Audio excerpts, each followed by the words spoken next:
It's the mother of all elections. India's mega poll is the biggest in the world. She has won with 5,695 votes in Chomu Vidhan Sabha constituency, with a vote share of 40.15%, highest in the region. Let's see what changes she has promised. Hello everyone, welcome to my channel right choice right choice right choice. आज मैं आपको रूबरू कराने जा रही हूँ अपने ही शहर चोमू के एमएलए पद की प्रबल दावेदार डॉक्टर शिखा मील जी से। जी हाँ, ठीक सुना आपने, डॉक्टर शिखा मील जो अपने शहर चोमू के सबसे बड़े हॉस्पिटल बराला हॉस्पिटल की एक जानी मानी लोकप्रिय गायनिक डॉक्टर है। ये बहुत बड़ी बात होती है कि एक डॉक्टरी पेशे के बिजी शेड्यूल के होते हुए भी आपने राजनीति में आने का फैसला किया, क्योंकि आप 2017 से ही समाज सेवा से जुड़ी हैं। चोमू के हर क्षेत्र में जाकर उनके सुख दुख में भागीदार बनी हैं। जो भरा नहीं है भावों से, बहती जिसमें रस धार नहीं, वह हृदय नहीं है पत्थर है जिसमें स्वदेश का प्यार नहीं। इन्हीं पंक्तियों को साकार कर रही है डॉक्टर शिखा मील। एक डॉक्टर होते हुए भी देश के बारे में, समाज के बारे में सोच रही है, महिलाओं के बारे में सोचा है। चोमू विधानसभा क्षेत्र से एमएलए की प्रबल दावेदार है। आपका राजनीतिक बैकग्राउंड भी बहुत अच्छा है। आज मैं आप सबको रूबरू करवाऊंगी डॉक्टर शिखा मील से। हेलो एवरीवन, आप हैं डॉक्टर शिखा मील। आज मैं आपको रूबरू करा रही हूँ अपने चोमू क्षेत्र के सबसे प्रबल दावेदार। तो आज हम कुछ बातें डॉक्टर शिखा मील से करेंगे और आप हमारा साथ देंगे। तो डॉक्टर जैसे बिजी शेड्यूल में आप इतना बहुत ही अच्छी अपनी सेवाएं दे रही हैं। महिलाओं की सबसे लंबी कतार मेरे ख्याल से मैम के ऑफिस के बाहर होती है। तो ऐसे में राजनीति में आप कैसे मैनेज करेंगी? थैंक यू गीता जी, पहले तो मुझे इस इंटरव्यू के लायक समझने के लिए। दूसरा, महिलाओं ने ही हमारे जो भी कार्य है उसकी फाउंडेशन रखी है। शुरुआत हमारे घर से, माता वगैरह से होती है, उसके बाद भी हम इसी फील्ड में आए महिलाओं की सेवाओं के लिए। तो मेरा सौभाग्य है कि इतने पेशेंट्स मुझे समझते हैं कि मैं एक अच्छा इलाज दे सकती हूँ, और जो उन महिलाओं को समझ सकती है, जो उनके घर की चीज़ों को, घर की समस्याओं को करीबी से देख सकती है, और उनसे बहुत बार हमने बातचीत करी, तो हमें लगता है कि सामाजिक स्तर पर, राजनीतिक स्तर पर भी हम लोगों को बहुत अपनी अच्छी सेवाएं दे पाएंगे।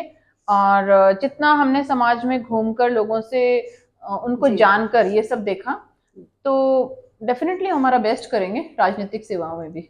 जी, ये बहुत ही खुशी की बात है चोमू के लिए कि कोई महिला एमएलए आए, तो क्योंकि महिलाओं की ज्यादा समस्या होती है मेरे ख्याल से। जो आवश्यकता है, जैसे आज की दौर में पानी की बड़ी किल्लत है, ऐसा मैं तो चोमू की हूँ तो मुझे पता है। तो इसके लिए आप क्या उनको?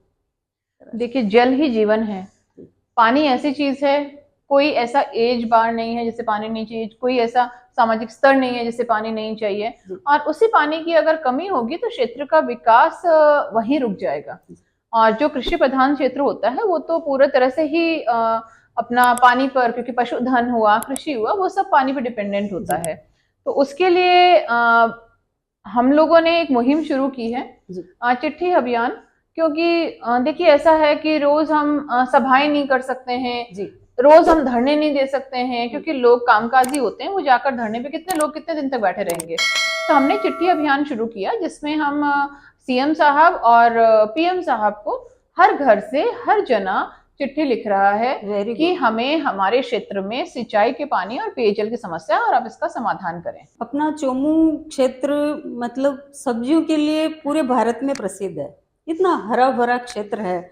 तो ये मैं आपसे ये जानना चाहूंगी कि चोमू के किसानों को और कोई नए तकनीकी आयाम कुछ खेती में और अच्छा, देश का, अपने चोमू का पूरे देश में नाम हो। देखिए, एक तो हम सरकार से ही आग्रह करते रहे कि आप लोग हमें नहरों से जोड़ो, आप लोग हमें बिसलपुर पानी से जोड़ो। और एक ये है कि हम अपने व्यक्तिगत स्तर पर भी कुछ कोशिशें करें, क्योंकि हर चीज हम सरकार के भरोसे नहीं छोड़ सकते, हर चीज हम सरपंच, एमएलए, एमपी के भरोसे नहीं छोड़ सकते हैं। तो वाटर हार्वेस्टिंग है, वो बार बार आपको बताया जाता है कि हमें घर में वाटर हार्वेस्टिंग का जो तरीका है उस पर सब्सिडी भी मिलती हैं। आजकल गाँव में पॉन्ड्स बन रहे हैं, उसमें सब्सिडी मिल रही है। तो उनके लिए हमें बहुत ज्यादा जागरूक होना जरूरी है। और कृषि जहां तक बात है तो आजकल साइंटिफिक बहुत सारे उसमें डेवलपमेंट्स हुए हैं। हमने देखा है आसपास के बहुत सारे बच्चे हैं जिन्होंने अपने सब्जेक्ट में एग्रीकल्चर ले रखी है, एग्रीकल्चर डिपार्टमेंट में पोस्टेड हैं। तो सभी को मिलजुल कर उन चीजों को जो गांव में खेत में एक किसान बैठा है जो वहां तक पहुंच नहीं सकता, जिसको इसकी जानकारी नहीं है, हमें वहां तक पहुंचानी होगी ये चीजें। ड्रिप सिस्टम है अभी, तो उससे काफी हेल्प मिली है कि ठीक है बूंद बूंद पानी से आप अपना सिंचाई कर रहे हैं। पर ऐसी साइंटिफिक चीजों को हमें गांव तक, लोगों तक पहुंचानी होगी।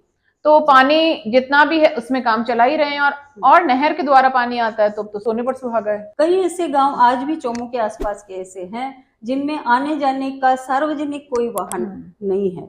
जिनके पास खुद के व्हीकल है उनका तो चल जाता है, पर कई ऐसे परिवार है जिनका अपना व्हीकल नहीं है। तो आने जाने के साधनों की बड़ी कमी है चोमू के छोटे गाँवों में। व्हीकल्स भी जैसे मैंने देखा कि कोरोना से पहले इतने व्हीकल्स नहीं थे।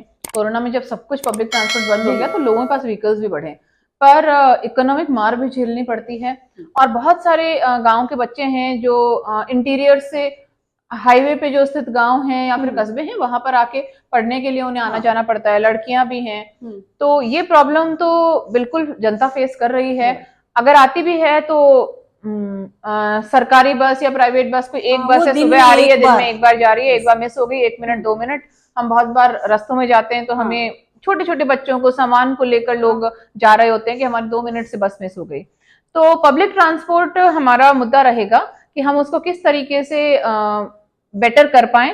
और जब ट्रांसपोर्ट एक ऐसी चीज है, चाहे आप ट्रक्स का मान लीजिए, चाहे आप पब्लिक पैसेंजर ट्रांसपोर्ट मान लीजिए, उसका कोई भी जिले, कस्बे, पंचायत में विकास में बहुत बड़ा अहम रोल रहता है।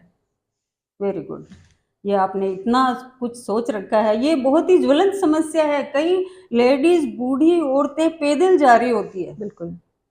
तो ये जानकर बहुत ही हर्ष की बात है कि आपकी जानकारी में भी है और आपने सॉल्यूशन भी सोच रखा है। ये मैं चोमू की जनता को ये बताना चाहूंगी कि ये बहुत ही अच्छी बात लगी मुझे। वक्त को यूं ही न जाया करो, पल पल से खुशियां चुराया करो, किस्मत बना लो अपने हाथों से, हर बात किस्मत पे न डाला करो। इसी क्रम में मैं आपसे जानना चाहूंगी कि आप ढाणियों में, गाँव में महिलाओं से मिलने जाती हैं, उनसे संपर्क करती हैं। तो वैसे तो महिलाएं आजकल काफी शिक्षित है, लड़कियां भी शिक्षित, पर पहले की जो पीढ़ी है, आज भी माताएं कुछ शिक्षित नहीं है। तो उनको देख के क्या आपको लगता है कि वो अपना वोट डालने में अपना सही फैसला कर पाती है? मैं गांव ढाणियों की बात क्यों करूं, मेरी जो सासू माँ है वो खुद अनएजुकेटेड फैमिली हैं, और उन्होंने खेतों में रात रात भर, मतलब जिसको हम पाणत बोलते हैं, वो सब भी किया। तो बहुत सारी महिलाएं हैं पिछली पीढ़ी की जो लोग एजुकेटेड नहीं हैं, पर मुझे लगता है आजकल अवेयरनेस आ रही है, क्योंकि घर में बेटे, बहू, बेटियां सब डिस्कशंस करते रहते हैं, घर में कुछ डिस्कशन चलते रहते हैं। बस ये ना हो कि आदमी जो दे रहा है वोट वही मुझे यही आजकल उन लोगों का फैसला एक, मुझे लगता है कि वो इंडिपेंडेंट हो गए हैं, खुद सोच सकते हैं कि हाँ मैं किस कैंडिडेट को पसंद करूं, कौन हमारे बीच आ रहा है या नहीं आ रहा है, या किसने पावर में आने के बाद में हमारे लिए काम किया है या नहीं किया है। और शायद मोबाइल और ये सब चीजें इतनी आ गई है ना, इतना डिजिटल ये सब युग आ गया है, तो उसमें कोई भी इससे अछूता नहीं है। तो बातचीत तो चलती है और वो लोग अपने खुद फैसले लेने के लिए अभी मुझे लगता है सक्षम हो रहे हैं। हाँ, होना भी ये चाहिए माताओं बहनों को कि अपना देखे कि कौन योग्य है, और महिलाएं विशेषकर इस चीज का ध्यान रखें। आप हमारी बहुत ही शुभकामनाएं हैं कि आप ही चोमू शहर की एमएलए बने, एक महिला एमएलए बने। हम महिलाओं के लिए बहुत गर्व की बात होगी। इसी परिप्रेक्ष्य में मैं आपसे ये पूछूं कि चोमू के लिए ऐसा कुछ हो कि 4 चांद लग जाए, और भी कुछ इसका विकास हो, विकासशील हो। आपकी शुभकामनाओं के लिए आभार। और विकासशील कोई भी क्षेत्र तब होता है जब हर एक नागरिक वहाँ का जागरूक हो। जैसा अभी मैंने पहले भी एक आपके सवाल के जवाब में बताया कि हमें हर चीज सिस्टम पे नहीं डालनी चाहिए, हम एक सिस्टम का भाग हैं और हमें अपनी जो रिस्पॉन्सिबिलिटी है वो भी निभानी ही होगी। और उसके लिए शायद जो हर चीज का बेसिस है वो है एजुकेशन और हेल्थ। अगर हमारा स्वास्थ्य और शिक्षा का जो स्टैंडर्ड होगा वो अच्छा होगा तो हम लोगों को शिक्षा के लिए और प्रेरित कर पाएंगे। अगर कोई स्वस्थ जो मानसिक विकास है स्वस्थ अगर दिमाग जिस शरीर में वास करता है जी। उसे ही हम पूरी तरह से बिल्कुल, बिल्कुल। हेल्दी कहेंगे। तो हम इन चीजों पे फोकस करेंगे, पानी का मुद्दा है ही, जी। और स्पेशली महिला हेल्थ और महिला एजुकेशन को हम जरूर फोकस करेंगे, जी। क्योंकि महिला सिर्फ घर को ही नहीं पूरे समाज को चलाती है। जी। उसका रोल हम नेग्लेक्ट नहीं कर सकते हैं। वो अपने बच्चों को पालती है, जो उसमें भावनाएं होंगी वही वो अपने बच्चों में ट्रांसफर करेगी। जी। वैसे तो ये बहुत ही खुशी की बात है बताते हुए कि हमने चौमू शहर में हर प्रोफेशनल डिग्री की कॉलेजेस है। मेरा थोड़ा सा इशारा ये था कि क्या चौमू में भविष्य में मेडिकल कॉलेज का आ सकता है कुछ अवसर?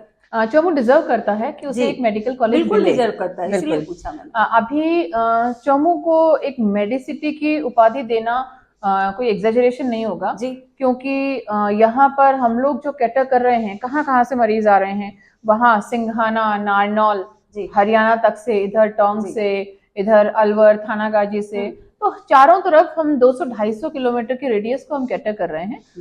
जिन लोगों ने वहां पर इतना, एक चौमू जैसे छोटे कस्बे पर इतना विश्वास अपना जताया है, तो उस जगह में मेडिकल कॉलेज आने ही चाहिए। इतने हम लोग यहाँ पर मेन हाईवे पर बैठे हैं, बहुत सारी कनेक्टिविटी हमारी अच्छी है यहाँ पर। इवन बराला हॉस्पिटल में तो ऑल राजस्थान से, बाहर से, हरियाणा से, पंजाब से।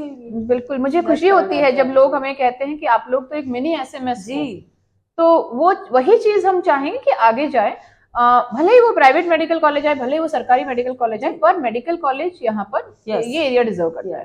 टाइम लग सकता है पर हमें विश्वास है कोई ना कोई तरीका मुझे पूरा विश्वास है कि चौमू में ये होना चाहिए, एक मेडिकल कॉलेज होनी चाहिए। आपने भविष्य की अपनी योजनाओं को हमारे से रूबरू किया, हमारी बहुत शुभकामनाएं रहेगी आपके साथ कि आप भी MLA पद के लिए बिजी हो, और एक ये छोटा सा मैं एक महिला होने के नाते कि आप इतना बिजी रह के अभी भी सामाजिक कार्यों में भी आप बहुत अच्छा सा मेंटेन किया हुआ है, बहुत ही सुंदर मतलब आप लग रही है। तो हमें भी कुछ ऐसा टिप्स दीजिए आप।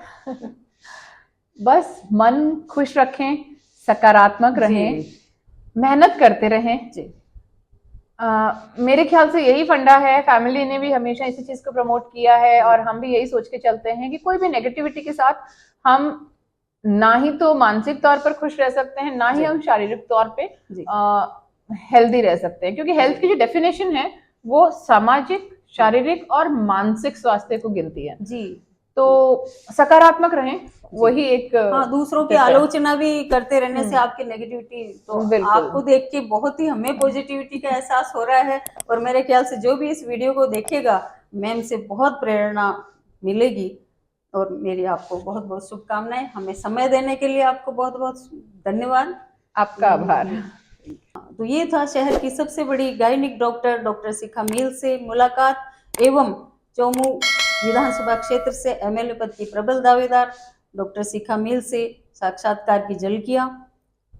तो इसी के लिए मैं आप सबसे ये कहना चाहूंगी कि हमारे चैनल राइट चॉइस को आप सब्सक्राइब करना न भूलें, लाइक करना न भूलें। मेरी भी आप सभी से व्यूअर्स से रिक्वेस्ट है कि आपकी चॉइस को बिल्कुल सही रखें, इसलिए राइट चॉइस चैनल को सब्सक्राइब करें, हमारे वीडियो को लाइक करें, और जो भी आपके सुझाव हों आप बेझिझक उस पर लिखें। Thank you.